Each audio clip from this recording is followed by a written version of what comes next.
Halo, kembali lagi di video Pro Akhir Pekan. Video kali ini adalah video lanjutan dari pemasangan water heater Rina ini sebelumnya, yaitu tentang bagaimana men-settingnya dan bagaimana kalau water heaternya tidak hidup. Apa saja harus dilakukan, saksikan terus video ini sampai habis ya. Video ini tidak disponsori oleh siapapun, jadi kalau Anda suka video ini, tolong di like dan di share ya. Terima kasih. Sekarang kembali ke videonya.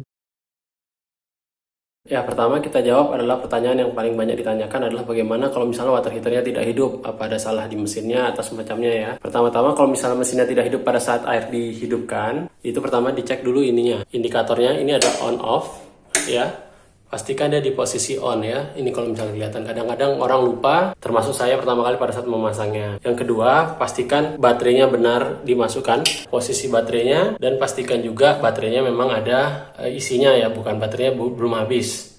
Kalau baru beli baterainya artinya baterainya masih baru, masih ada isinya ya. Dan yang terakhir adalah water volume ini. Water volume ini adalah knob untuk besar kecilnya air yang akan keluar. Tapi di dalamnya juga dia adalah setting untuk tekanan airnya. Jadi kalau misalnya dia dibikin ke maksimum, tekanan airnya baru harus tinggi, baru si water heaternya menyala. Jadi tekanan air di rumah Anda rendah, set aja ke minimum dulu, paling minimum. Hidupkan airnya. Kalau misalnya hidup, tandanya water heaternya tidak rusak ya. Artinya tekanan dari air di rumah Anda yang kecil. Ini sekarang saya contohkan. Ya, seperti di video sebelumnya sudah saya bilang, tekanan air di rumah saya kecil. Jadi kalau misalnya saya knopnya di bagian tengah, ini mau hidup atau tidak hidup pompa boosternya, dia tidak hidup si mesinnya. Sekarang kita hidupkan. Airnya hidup, tapi ini tidak menyala ya. Jadi caranya adalah dikecilkan knopnya sampai di titik tertentu, dia akan hidup. Nah, ini posisi sekarang, tekanan airnya sangat rendah. Jadi ini sangat di minim pun dia tidak hidup sama sekali. Di knob water level yang paling sedikit, paling kecil, dia tidak hidup. Di video sebelumnya sudah saya bikin juga, saya akan memasang booster pump. Booster pumpnya itu ada switchnya di sini. Jadi kalau saya hidupkan, tekanan airnya cukup, water heaternya langsung hidup. Ini bisa di set, tapi kalau bisa terlalu tinggi, dia akan kembali mati. Dia mati ya. Airnya kencang ya, tapi dia mati karena ini knob ini adalah tekanan airnya untuk on off dari water heaternya. Jadi semakin tinggi tekanannya, semakin tinggi volume yang dikeluarkan, tekanan airnya harus semakin tinggi untuk men-trigger si water heaternya hidup. Kalau di saya itu lebih kurang di sini posisinya, posisi paling pas. Ya, kalau dia di atas ini, kalau dia jarang mau hidup langsung, kadang-kadang harus diputar-putar dulu. Ya, itu yang pertama. Jadi knob volume ini gunanya adalah untuk itu. Jadi jangan dibikin terlalu tinggi. Kalau misalnya tekanan air di rumah Anda rendah, bisa dilihat apinya hidup di sini. Ya. Sekarang untuk knob berikutnya, ini adalah untuk untuk temperatur, sama aja. Biasanya sih orang mainkan dari ini dulu ya. Ini kalau misalnya dimaksimumkan, suhunya nanti akan lama-lama akan naik, makin naik. Apinya pun jadi akan lebih besar. Tapi kalau saya biasanya diletakkan di minimum saja. Saya tidak menaikkannya lagi. Karena di minimum saja 43 derajat ini cukup panas ya. Maksudnya untuk mandi juga sudah cukup enak. Tidak perlu lebih panas dari 43 derajat. Knob temperatur ini baru dimainkan, baru kita putar ke arah high. Kalau misalnya tekanannya tinggi ya, jadi air yang lewatnya agak lebih banyak. Atau di posisi knobnya di sekitar di atas ini. Mulai dimainkan. Tapi yang jelas kalau misalnya dia di atas ini, otomatis ini akan lebih di atas. Supaya panasnya sampai 40 derajat atau semacam atau sekitarnya ya, atau suhu yang diinginkan. Tapi kalau saya hanya di sini, tidak tinggi-tinggi sekali, ini sudah cukup di bagian minimum, panasnya sudah cukup untuk saya. Dan knob flame, kalau flame ini akan berubah drastis di apinya, bisa dilihat. Tuh apinya langsung membesar, kelihatan membesar ya. Ini lebih kecil ya. Kalau dia di maksimum, suhunya cepat naik, tapi otomatis gasnya juga cepat habis. Ya, jadi saya bisa di minimum saja dengan suhunya cukup di sekitar sini. Ini sekarang suhunya sudah di 48 derajat Celcius. Itu baru dinaikin sebentar ya, nggak lama-lama.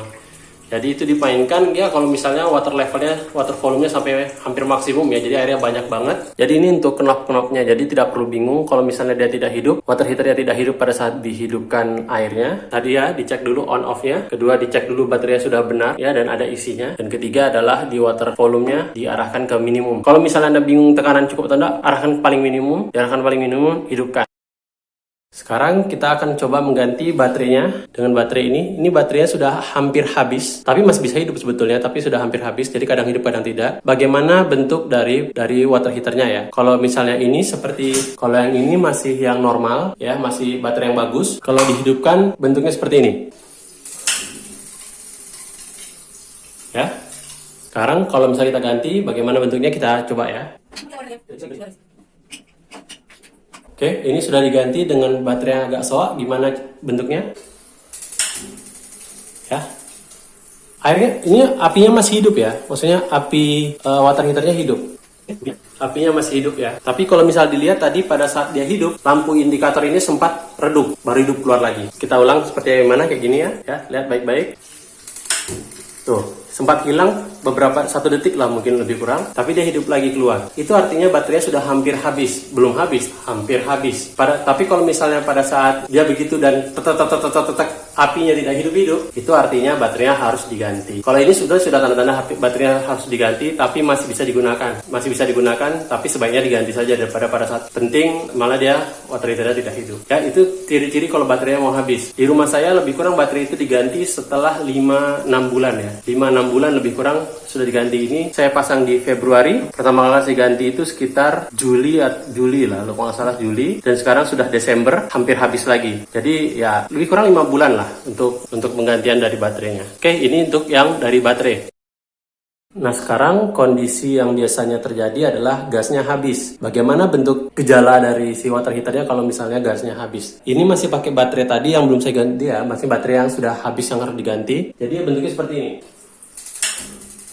Ya, cetak bunyi terus, lama, nanti mati sendiri, berhenti sendiri bunyi itu ya. Indikatornya masih hidup ya, tapi apinya tidak hidup. Ini tandanya adalah si gasnya habis, jadi gasnya harus diganti. Ya, tadi baterai ada soak dengan gasnya gasnya habis ya. Disimulasikan gasnya habis, kayak hanya lepas gasnya di belakang. Sekarang ini kalau misalnya baterainya masih baru tapi gasnya masih kosong ya, masih saya lepas. Gejalanya seperti ini. Ya, dia bunyi terus.